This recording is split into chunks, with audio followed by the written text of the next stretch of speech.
What's up? What's up? What's up, peeps?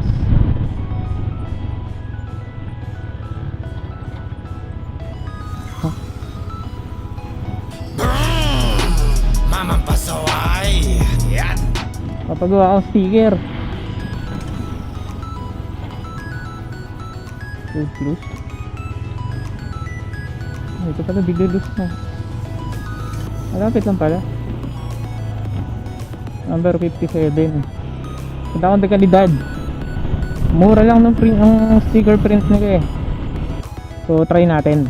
Galing ako sa errand, sabi ko lubos-lubosin ko na yung paglabas ko. Number 43.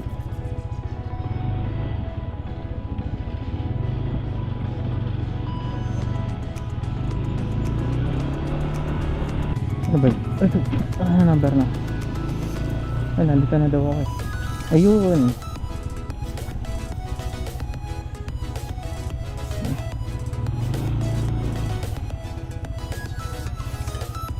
Ayun, mag-park dito. Sir? Sir, magpapaprint po ng sticker? Tulog po.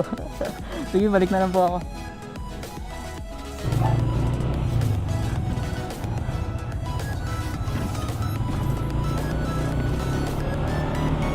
Hey, tulog pa daw, sabi na matanda. Balik na lang ako mamaya. 12 seconds later. Punta ako ng Bilyalus Street. It's ano, magpapaprint ng stickers.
Sir, magpapaprint po ng sticker. Pasok.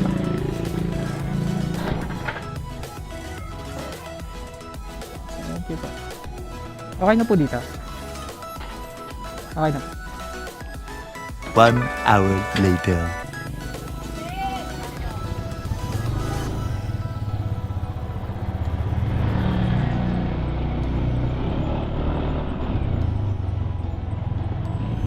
Yun. Okay na yung stickers na print na. Ganda ng quality. Saka meticuloso din sila doon. Nagkaroon ng error dun sa dun sa pagpiprint ng unang batch. Hindi yata pantay yung kulay. Tapos yun, so ginawa nila, nagreprint na lang ulit sila ng panibago. O diba, quality. So check nyo yung website or rather Facebook page Dekalidad. Dito yan sa Angono, Rizal, sa may Villaluz Street, number 57 Villaluz Street. Malapit lang siya sa SM Angono. May daan siya dun sa may tapat ng SM Angono, dun sa may Kalabaw. Pero meron din dito sa may Eskwelahan sa may Gido. Bale, punta muna ako ng bayan ng Angono ngayon. Bili lang ako ng siomay. Ang maganda dun sa sticker shop na yon, pwedeng tingi. Hindi katulad ng iba na per meter ang printing. So advantage nun, siyempre halimbawa katulad ko, eh kukunti lang naman yung nangingi na sticker sa akin, di ba? So for personal use lang muna, paprint ng konti, balik na lang pagka kulang, di ba? Pag naubos.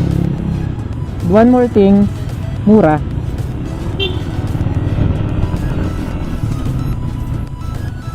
Ano siya eh, prime decal with laminate. Ginagamit nila talaga sa motor. So maya pakita ko yung sample. Pasok ko na lang dito sa video.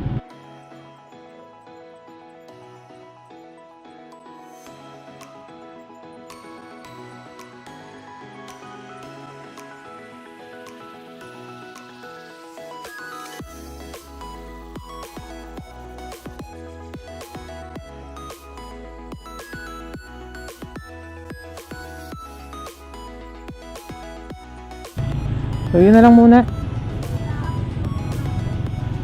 Kita-kit sa susunod na vlog.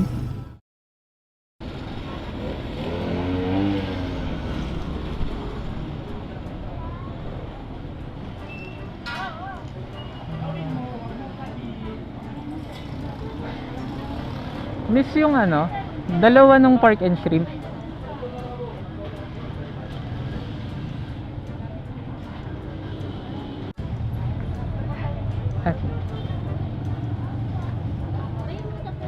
Thank you po.